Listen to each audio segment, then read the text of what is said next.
Армысыздар қадірменді телекөрермен, эфирде YouTube әлеуметтік желісінің қызықтарымен бөлісетін өмір тынысы бағдарламасы және оның жүргізушісімен Айман Нұрмағамбет. Бағдарламамыздың бүгінгі сәнді тамашалайтындарыңыз. Көше мәдениетін білесіз бе? Ұлы мұхит жолы қайда және поп-арт стиліндегі көзілдіріктерді қалай киюге болады?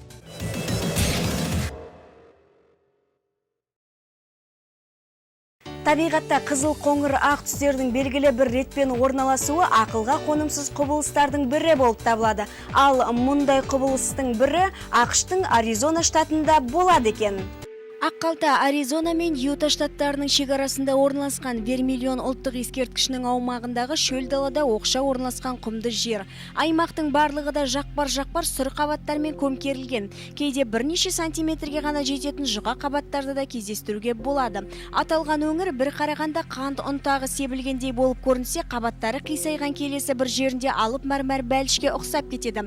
Аққалтадағы әдеттегіден тыс геология әлі күнге дейін толық түсіндірілмей келеді. Кейбір геологтар бұл құбылыс Юра дәуірінде шөгудің деформациялануы нәтижесінде пайда болды деген қорытынды шығарды. Ал Аққалтаға ең көп зерттеу жүргізген мұнай геологы Марк Десхевиц жер сілкінудің әсерінен құмның мөлшері төмендеп, осындай пейзаж пайда болды дегенді айтып отыр. Жұқа тілімшелердің ғасырлар бойы сақталып келе жатқандығы таң қалдырмасқа қоймайды. Қызыл, қоңыр, ақ түстердің белгілі бір ретпен орналасуы да ақылға қонымсыз құбылыс болып көрінеді. Толқынды тастар 910 метр биіктікке дейін көтеріле алады. Осыдан бір жыл бұрын Аққалтаны тек қана жергілікті тұрғындар білетін еді. Кейіннен National Geographic Вермиллиондағы ғаламат құбылыс туралы деректерді айдай әлемге таратты. Бүгінде Аққалта әрбір саяхатшының, әрбір табиғат сүйер қауымының тізімінен орын алады десек артық айтқандық емес. Достар, сендер көше мәдениетін білесіңдер ме? Соңғы уақытта сыртқы келбет деген ұғым өте тар мағынада бет әлпетке, шаш сәніне, киім кию әдебіне байланысты қолданылып жүр. Алайда сыртқы келбеттің одан да кең ұғым екенін естен шығармау керек. Ол сіздің киіміңіз ғана емес, жүріс-тұрысыңыз, өзіңізді ұстау әдебіңіз, сән талғамыңыз. Иә, мәдениеттілік мұнтаздай таза келбеттен басталады. Бүгін сіздермен көше мәдениеті, яғни көпшілік ортада аса қажетті тыйымдар мен ережелер туралы әңгіме өрбітіп көрмекпіз. Өйткені басқа да қоғамдық орындар секілді көшенің де біздің өмірімізден алатын орны өте үлкен және тәрбиелі адамнан көп нәрсені талап етеді. Тіпті сіздің шынайы келбетіңізді танытатын бірден бір орта көше деуімізге де болады. Есті қыз етегін қымтап ұстар демекші, тәрбие көрген ибалы қыз көшені қоқыстамайды, түкірмейді, саусағын шошайтпайды, құрбысымен әңгіме айту үшін жолдың қақ ортасына тұрып алмайды. Көгалды алаңдар мен жаяу жолдың сол жағымен жүруге тыйым салынатындығын естен шығармаңыз. Серлеріміздің де кеңестерімізге құлақ түргені артықтық етпейді. Көшеде қайта жалтақтай беру мәдениетсіздіктің белгісі. Жігіттердің өтіп бара жатқан нәзік жандыларға орынсыз көз сұға беру өте ұятты қылық. Жолшыбай танысыңызды көріп қалсаңыз, қайда бара жатырсың деп қазбалап сұрау тәрбиесіздіктің белгісі. Қыз бен жігіт қол ұстасып қыдыратын болса, қыз оң жақта жүруі керек. Көшеде үшеу болып жүретін болсаңыздар, ортасынан сыйлы адамға орын беру керек. Қыз екі жігіттің ортасында жүрсе жарасады, ал екі қыз бір жігіт болса, жігіттің ортаға түскені абзал. Тарлау келген орындардан өткен жағдайда немесе есікке келгенде жігіт қыздың артында қалып кезегін беруі керек. Көшеде айқайлап өлең айтуға, қатты күлуге, ысқыруға, әуен дауысын қатты шығаруға болмайды. Көше адамдарының киіміне, жүріс-тұрысына дауыс көтеріп ескерту жасауға да болмайды. Шынымен жаныңыз ашыса, оңаша шақырып алып сыпайы түрде жеткізіңіз. Жаңбырдан кейін қолшатырыңызды міндетті түрде мұқият жинап жүріңіз. Егер сізден сіріңке сұраған болса, тұтанған темекіні тосу сыпайылыққа жатпайды. Қыздар қауымы жігітпен көшеде танысуға жол бермеуі керек. Мәдениетті азамат таныстық үшін көшені таңдамайды. Бейтаныс адамдар жол көрсетуді өтінсе, нақты әрі ұғынықты етіп түсіндіріп беруді адамдық парызым деп санаңыз. Егер өзіңіз жақсы білмесеңіз, кеңес беруден бас тартыңыз. Ал сіз үшін көше мәдениеті деген не? Массагет KZ порталының тілшілері ұсынған қызықты сюжетпен таныса отырыңыздар. Өзінің жоғары сапалы өнімдерімен аты шыққан Vibram бренді Salt Lake Cityде өткен көрмеде көпшілік назарына кроссовкаға арналған концептуалды ұлтабанды таныстырды. Сәуле диодты жарықтандырулардан өзге де ұлтабанға экологиялық қауіп-қатерден белгі берер қондырғы қондырылған. Бір айта кетерлігі, алғашында аталған өнімді стратегиялық мақсатта жасап шығарғаны айтылады. Әскери өмірде өрт сөндіру мәселесінде тұтанылып көрмек болған. Біріктірілген шамдар жолға жарық түсіріп, сол уақытта екі қол еркіндікте болмақ. Вибрам иесіне қоршаған ортаның теріс өзгерісі бірден хабарлану үшін газды жылы жұмсақ, өзге де қондырғылармен жабдықтауға қолға алмақ. Қондырғы саяхатқа немесе спортқа арналған кроссовкаларға да қолданылады.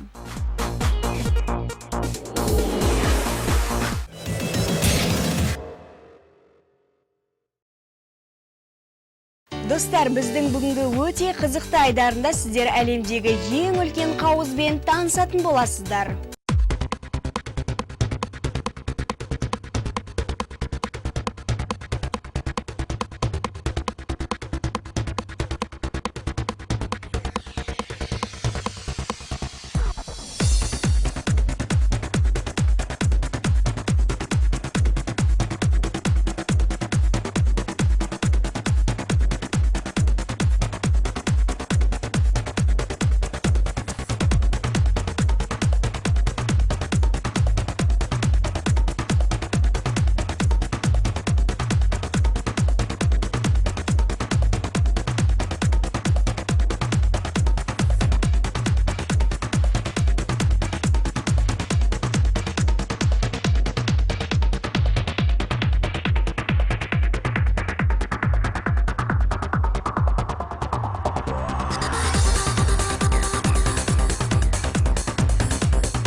Келесі кезекте кішкене балалардың өмірін тамашалай отырыңыздар.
бізбен бірге ұлы мұхит жолына саяхат жасаңыздар.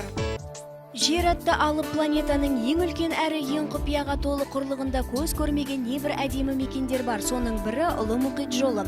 Бұл тас жол Торки қалашығы арқылы өтіп, құрлықтың оңтүстік шығысындағы Варнамбул бекетіне дейін жалғасып жатыр. Жол бойымен саяхаттау арқылы айналадағы пейзажды тамашалап, тұп-тұнық ауаның құшағында армансыз серуендей аласыз. Жолдың ұзындығына әзілмен қарамаңыз, сізді күтетін саяхат салмақтылықты қажет етеді. Ол үшін жалға жеке автокөлік немесе арнайы автобусқа билет алыңыз. Ұлы мұхит жолы Аустралияның ең басты нышандарының бірі. Ол жергілікті тұрғындардың ғана емес, әлемнің түкпір-түкпіріндегі туристердің ыстық ықыласына, жоғары бағасына ие болып отыр. Жолдың ерекшеліктеріне, әртүрлілігіне байланысты көлік жылдамдықтарына шектеу қойылады. Бір аймақта 50 шақырым сағаттан асыруға тыйым салынса, келесіде 80 шақырым сағатқа рұқсат беріледі. Жолды салу туралы идея 1864 жылы пайда болғандығымен, тек 1919 жылы ғана іске асырылды.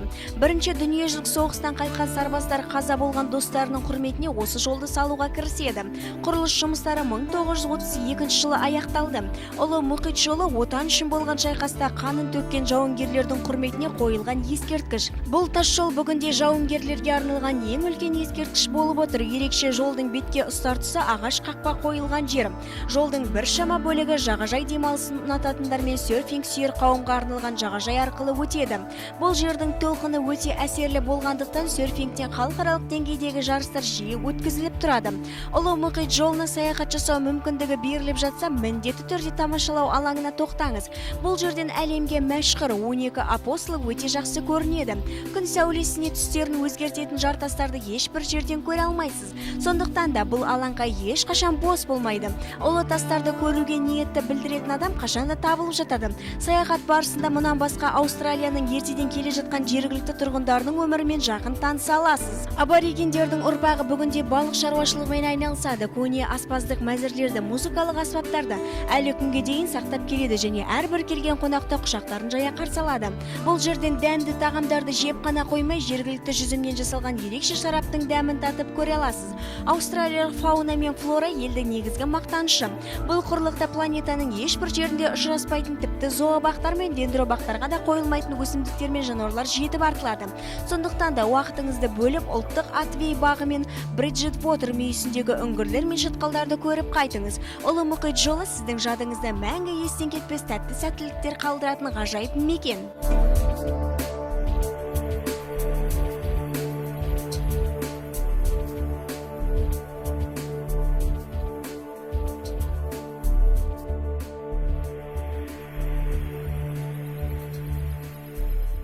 Біздің бағдарлама Массагет KZ порталымен бірлесе жасалды.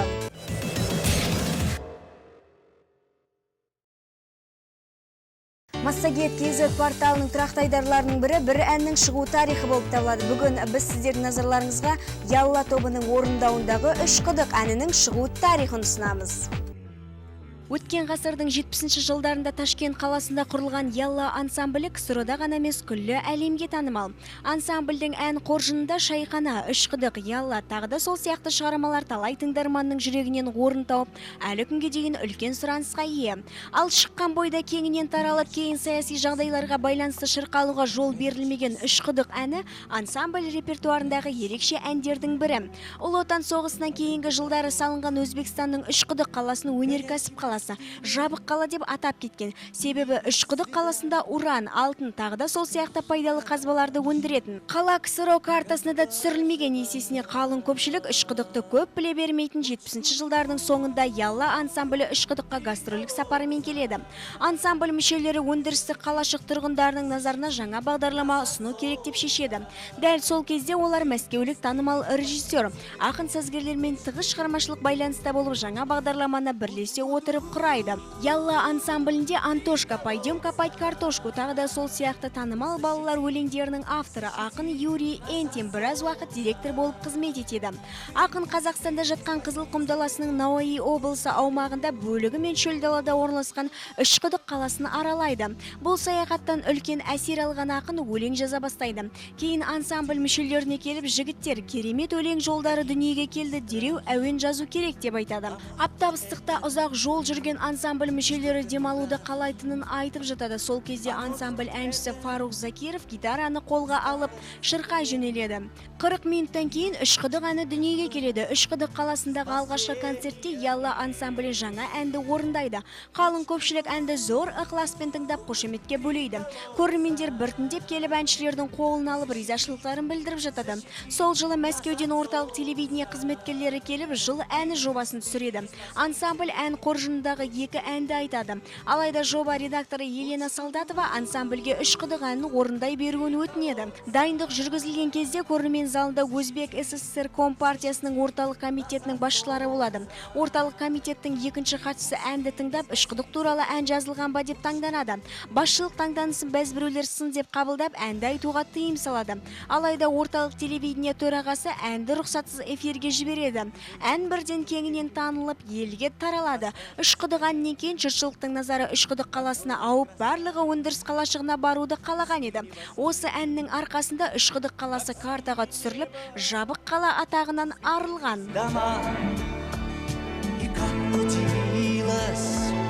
Природа сама. Учкуду, 3 колодца. Пусть над ним светит солнце. Ты в пустыне спасительный круг. Учкуду, 3 колодца. Пусть над ним светит солнце. Ты в пустыне спасительный круг. Учкуду, 3 колодца. Пусть над ним светит солнце. Ты в пустыне спасительный круг. Учкуду. Сымбатты болғыңыз келсе, Массагет KZ порталы ұсынған пайдалы кеңестерге назар аударсақ. Егер көпшіліктің сымбатыңызға тамсанғанын қаласаңыз, үздіксіз жаттығу жасап тұрыңыз. Ол үшін аяғыңыз бен кеудеңіздің бұлшық еттерін төмендегі жаттығулардың көмегімен нығайтуға болады. Ағаш орындыққа отырып, аяғыңызды ауыр әрі ыңғайлы затпен бастырып 45 градусқа шалқайыңыз. Содан кейін қолыңызға штангының дөңгелектерін алып, кеудеңізді екі жаққа кезегімен бұрыңыз. 4 амалды 8 реттен орындаңыз. Екінші жаттығу, тізе бүгу жаттығу. Шалқаңыздан жатып, қолыңызды басыңызға апарыңыз, ал аяқтарыңызды тізеңізге бүгіңіз. Бүгілген тізеңізді кеудеңізге жеткізіп, еденге тигізіңіз. Осыдан кейін бастапқы қалыпқа келіп, жаттығуды басынан бастаңыз. Мұнда да 4 амалды 8 реттен орындаңыз. Үшінші жаттығу отыншы деп аталады. Оны орындау үшін аяқтарыңызды иық жалпақтығына сәйкес, ал қолдарыңызды алдыңызға ұстаңыз. Осы қалыпта аяқтарыңызды сол орнынан қозғалтпай, екі жаққа кезегімен кеудеңізді бұрыңыз. Бұл жаттығуда да 4 амалды 8 реттен орындаңыз. Естеріңізге сала кетсек, біздің бағдарлама Массагет KZ порталымен бірлесе жасалды.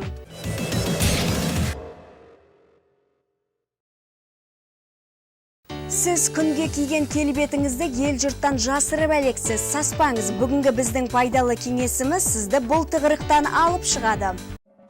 Күн көзінен пайда болған күйікті ажарыма келген зақым деп қабылдамаңыз. Ультракүлгін сәулесі болашақта үлкен қауіп-қатер төндіруі мүмкін. Дер кезінде әрекет етіп үлгеріңіз. Ең алғашқы сағаттарда сулы орамалдар жасау керек. Күн сәулесін қабылдау барысында тері қатты құрғайды. Сол себепті суды көп ішіп, теріні белсенді түрде суландырып тұрыңыз. Және құрамында пантенол бар кремдерді сатып алыңыз. Бұл құралдың құрамында БВС дәрумені бар. Пантенол теріні нәрлендіріп, дымқылдандырады, қалпына келтіреді. Коллагенді талшықтардың беріктігін арттырады. Кремді бет және дене терісіне қалың қабатпен жағып шығыңыз. Терідегі ауырсынуды, күйікті, қышуды, қызаруды антигистаминді компоненттер басалады. Мәселен, псила бальзам немесе фенстил. Сонымен қатар цинк оксиді құрамында бар майздардың көмектесе алады. Мұндай құралдарды қолға түсіре алмасаңыз, сүт қышқылды тағамдардың көмегіне жүгініңіз. Айран, қаймақ және сүт назарларыңызға осындай табиғи ингредиенттердің көмегімен жасалынатын бірнеше рәсімнің жолдарын ұсынып көрелік. Айранды күнге күйген жеріңізге жағып, біршама уақыт өткен соң суық сумен жуып тастаңыз. 2 ас қасық қаймақта 1 ас қасық өсімдік немесе зәйтүн майына араластырып, 1 жұмыртқаның сарысын қосыңыз. 1 сағаттың ішінде бірнеше рет жағып, қайта жуып тастап отырыңыз. Қарапайым көк шайдан жасалатын компресстер де жақсы көмектеседі. Алоэ өсімдігінің шайқалдығымен араластыра отырып, күйген жерге басыңыз. Келесі кезекте күле отырыңыз айдарына береміз.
Where'd she think that's from? I don't know. Dang, she's blubbering. Поп-арт стиліндегі көзілдіріктерді қалай киюге болады екен? Париждік мүсінші Жаде Фуре поп-арт бағытында жұмыс жасайтын заманауи суретші мүсінші қыз жаз айларында күннен қорғайтын көзілдіріктер жасаған. Ол көзілдіріктер тек көлеммен емес, нәзік эстетикалық құрылыммен ерекшеленеді. Көзілдіріктің қара линзасының орнына әлемдік пейзаждардан бастап лаулаған өрт суреттерін қамтыған поп-арт стиліндегі суреттер енгізілген. Мұнымен қатар Жаде Фуре адамның жадын жаңғыртудың жолын тапты. Көлемдері әртүрлі көзілдіріктер адамдардың өмірінде ерекше есте қалған сәттерді бейнелейді.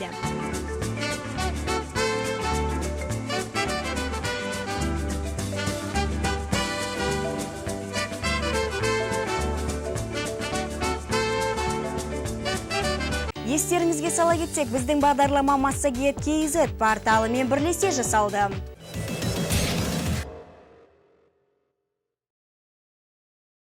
СТВ арнасының көрермендері, осымен бізге берілген уақыт өз мәресіне жетті. Бағдарламамыздың келесі санына дейін аман сау болыңыздар.